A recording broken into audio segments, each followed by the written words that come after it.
Baik, selamat pagi untuk kepada ibu dosen kepangku dan kepada teman-teman sekalian. Perkenalkan, kami dari kelompok 1 akan memaparkan materi tentang identitas nasional.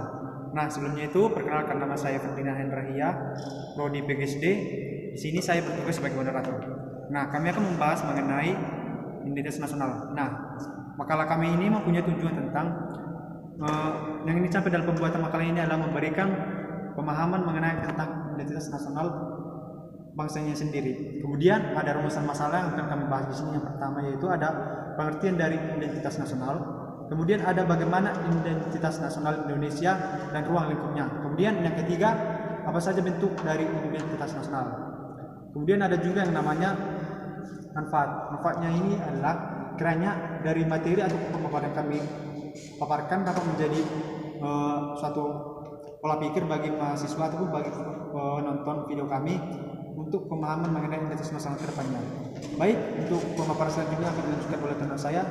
Terima kasih. Baiklah, perkenalkan, nama saya Priyanti Angelina Purba dari Prodi PGSD. Di sini saya akan menjelaskan yaitu pengertian identitas nasional. Kata identitas berasal dari kata identity yang berarti ciri-ciri, tanda-tanda atau jati diri yang melekat pada seseorang atau sesuatu yang membedakannya dengan yang lain. Sedangkan nasional menunjuk pada sifat khas kelompok yang memiliki ciri-ciri kesamaan, baik secara fisik, budaya, agama, bahasa maupun non-fisik seperti keinginan, cita-cita, dan tujuan. Jadi identitas nasional adalah identitas suatu kelompok masyarakat yang memiliki ciri dan melahirkan tindakan sesuai secara kolektif yang diberi sebutan nasional. Menurut Kunto Wibisono pada tahun 2005, pengertian identitas nasional pada hakikatnya adalah manifestasi nilai-nilai budaya yang tumbuh dan berkembang dalam aspek kehidupan. Istilah identitas nasional secara terminologis adalah suatu ciri yang dimiliki oleh suatu bangsa yang secara fisiologis membedakan bangsa tersebut dengan bangsa lain. Berdasarkan pengertian tersebut, maka setiap bangsa di dunia memiliki identitas nasional tersendiri sesuai dengan keunikan, sifat, ciri-ciri, serta karakter dari bangsa tersebut. Faktor-faktor pendukung kelahiran identitas nasional. Faktor objektif yang meliputi faktor geografis, ekologis, dan demokratis.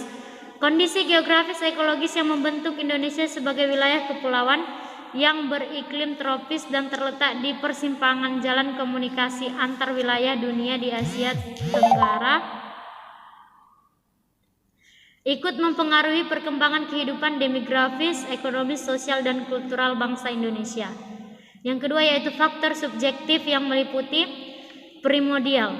Primordial merupakan kepercayaan terhadap apa yang telah diyakini sejak pertama, yang meliputi ikatan kekerabatan, kesamaan suku bangsa, daerah asal, bahasa, dan adat istiadat.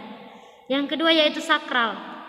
Faktor sakral dapat berupa kesamaan agama yang dipeluk masyarakat yang diakui oleh masyarakat yang bersangkutan. Yang ketiga yaitu tokoh. Kepemimpinan dari tokoh yang disegani dan dihormati oleh masyarakat dapat pula menjadi faktor yang menyatukan bangsa dan negara. Yang keempat yaitu Bhinneka Tunggal Ika.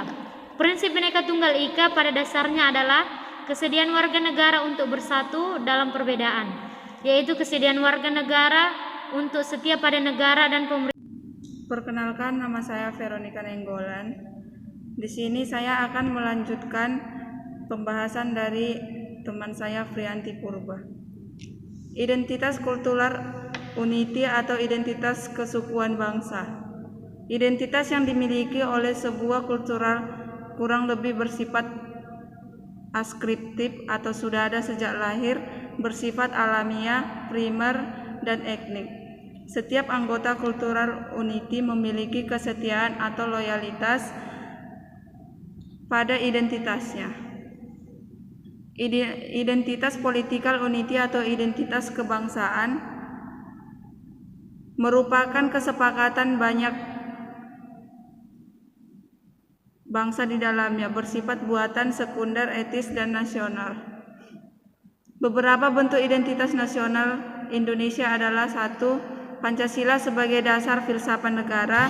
Kedua, bahasa Indonesia sebagai bahasa nasional atau bahasa persatuan. 3. Bendera merah putih sebagai bendera negara. 4. Lagu kebangsaan yaitu Indonesia Raya. 5. Lambang negara yaitu Pancasila. 6. Semboyan negara yaitu Bhinneka Tunggal Ika. 7. Konstitusi negara yaitu Undang-Undang 1945.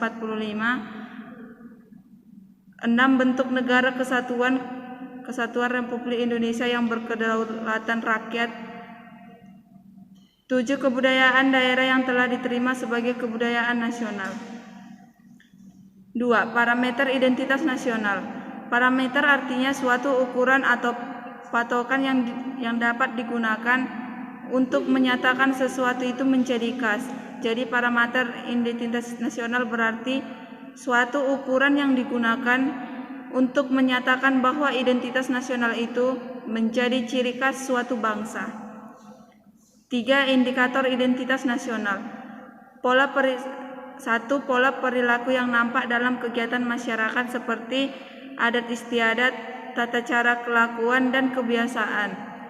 2. Lambang-lambang yang menjadi ciri bangsa dan negara seperti bendera, bahasa, dan lagu kebangsaan.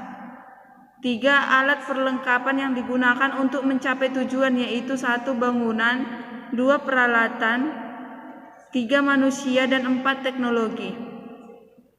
Tujuan yang dicapai suatu bangsa yaitu budaya unggul dan prestasi di bidang tertentu. 3. Sifat mencakup semua. Kekuasaan negara merupakan kekuasaan yang mengikat bagi seluruh warga negaranya.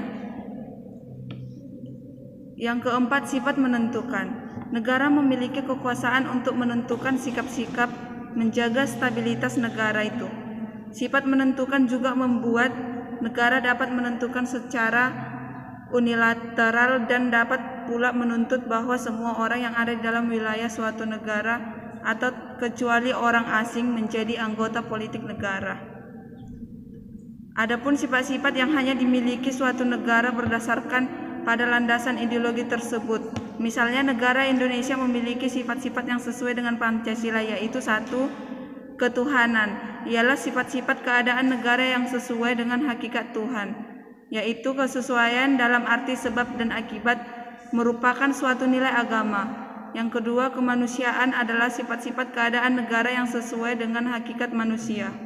Yang ketiga, persatuan yaitu sifat-sifat dan keadaan negara yang sesuai dengan hakikat satu, yang berarti membuat menjadi satu rakyat, daerah, dan keadaan negara Indonesia sehingga terwujud suatu kesatuan.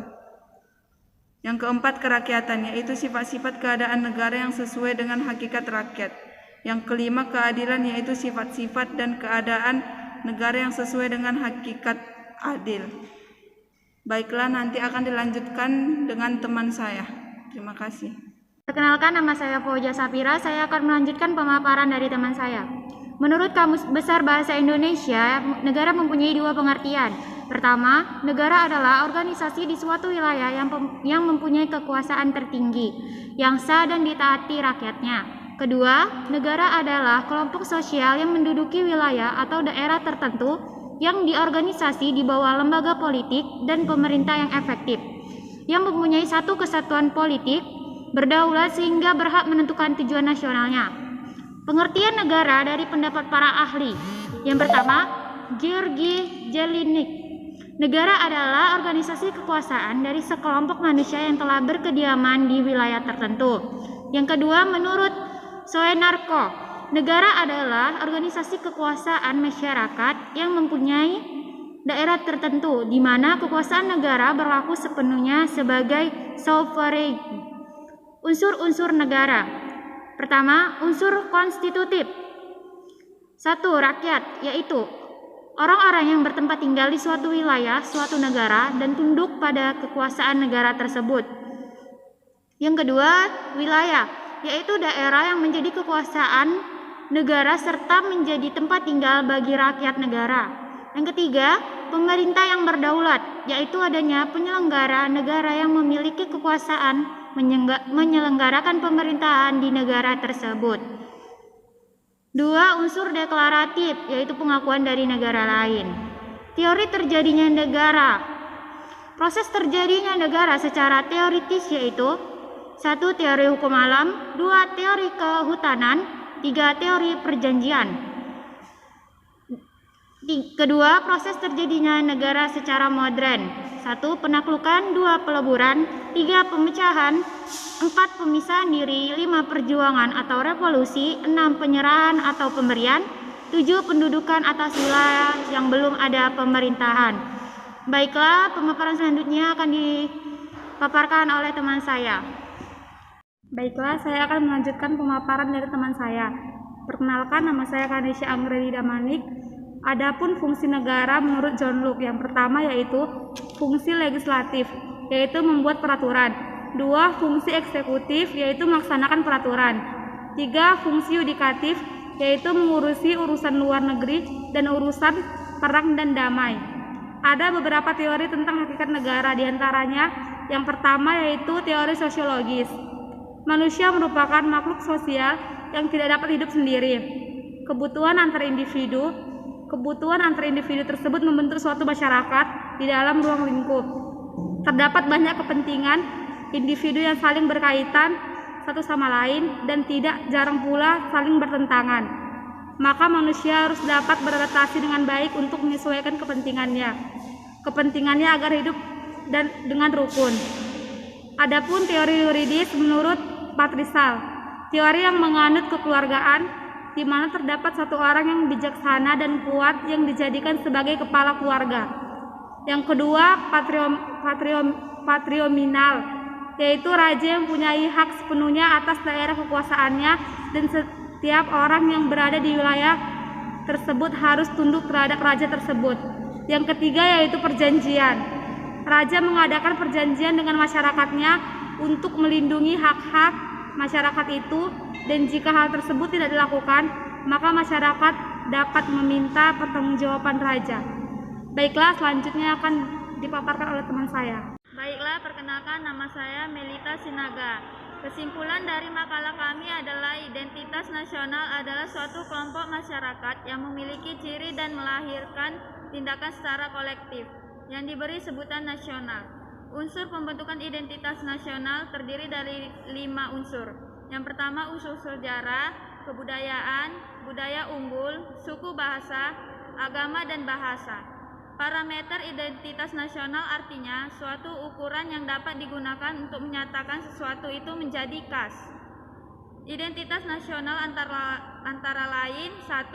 Pola perilaku, 2. Lambang yang menjadi ciri bangsa, 3. Alat kelengkapan yang digunakan untuk mencapai tujuan, 4. Tujuan yang ingin dicapai dalam suatu bangsa. Baiklah, saya kembalikan ke moderator. Baiklah, sekianlah hasil presentasi kami, dan kami mohon maaf jika ada kesalahan ataupun tutur kata dalam penyampaian pemaparan kami, dan kami harapkan kepada penonton ataupun para pembaca dari video kami ini dapat mengerti tentang artinya identitas nasional, apa saja itu identitas nasional, dan bagaimana cara mempertahankan identitas nasional. Baiklah, sekianlah hasil presentasi kami. Sekian dan terima kasih. See you.